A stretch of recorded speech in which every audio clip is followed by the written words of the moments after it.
this kind of mentality. It's not be like David Goggins, go run 200 miles.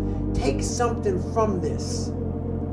Take something from this. Remember where I started from. You don't need to go where I went. Right. I went this far because I started opening different doors to the cellar in my brain. My God, is this possible? Oh my God, that's possible. This is possible. I started opening different compartments.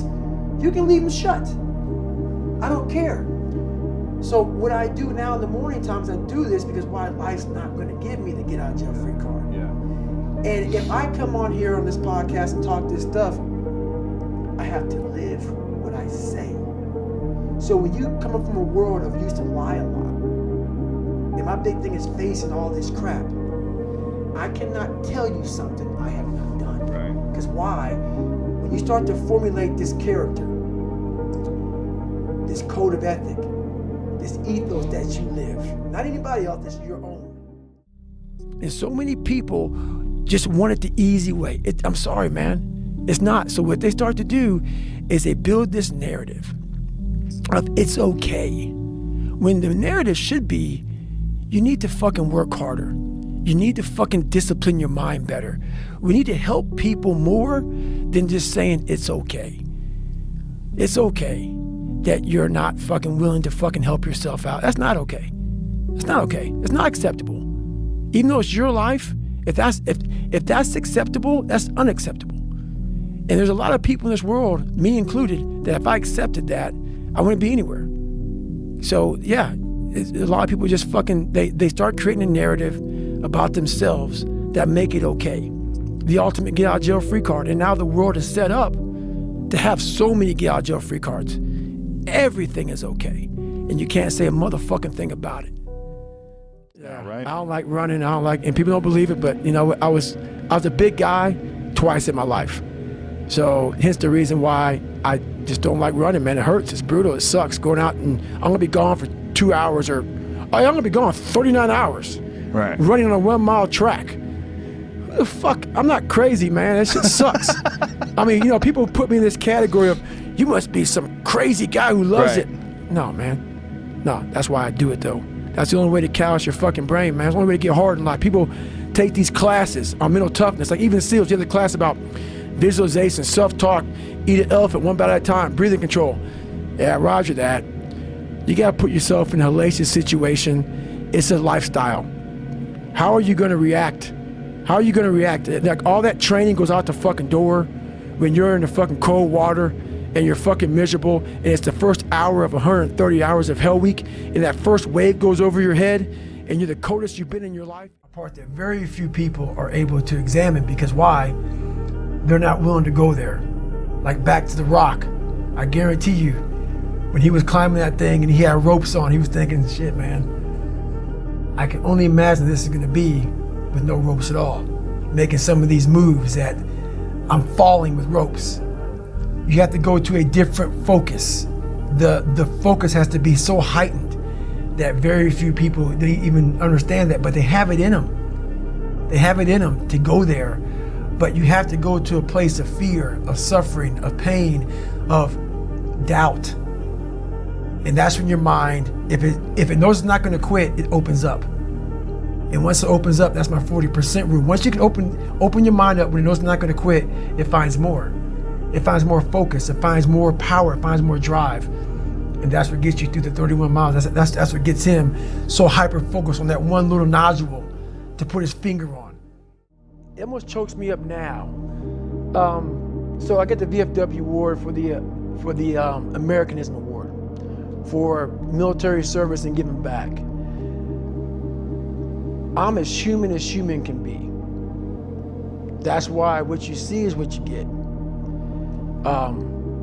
At that moment when I was giving my speech, and I thanked my uncle for being there, and I got to my mom, it wasn't just about her. It was, I know what she went through, I know what I went through, and we got knocked down so much.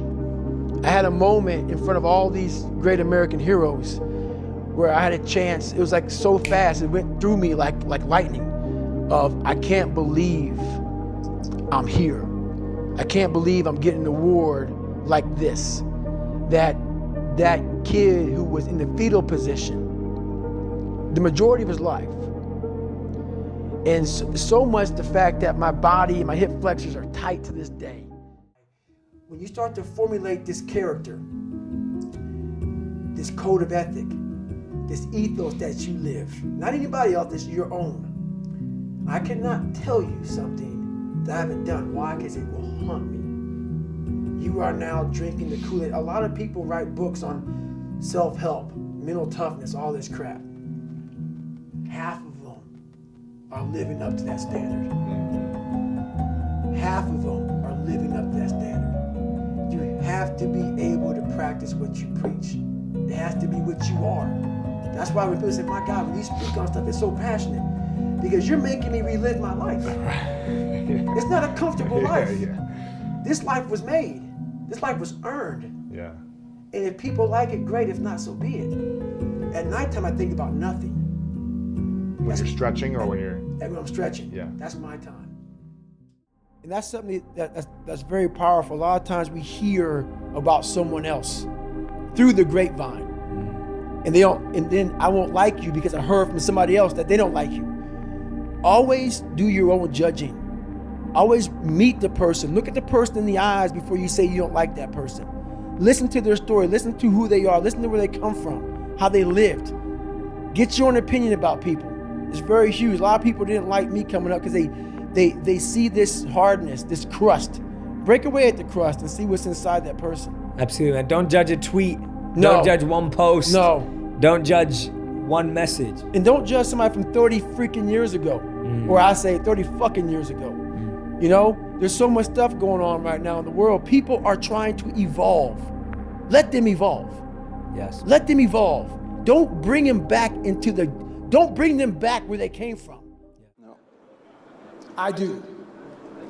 Whenever I get lost on my mission and I get off the journey, I go back to my mission statement on why the fuck am I even doing any of this shit? And you put it in there. So I would advise you to do is you're not just living willy-nilly, which is why we get lost. Don't ever live just to wake up, kiss the wife, kiss the kids, and punch the clock. You gotta have a fucking mission statement on why you're actually really here. Those kids and that family are important. But if you're not your best self, you're giving your family a half-assed person.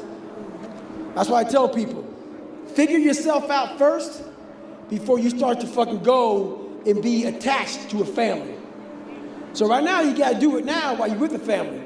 I would go home and get a mission statement on where you see yourself 1 year, 2 years, 3 years, 4 years, 10 years from now, and live by that. And on those days you don't know why the fuck you're doing it, bust that open. That's why SEALs, Rangers, everybody's got a fucking creed or a mission statement. Because we all get lost within the war and in the battles, in our mind.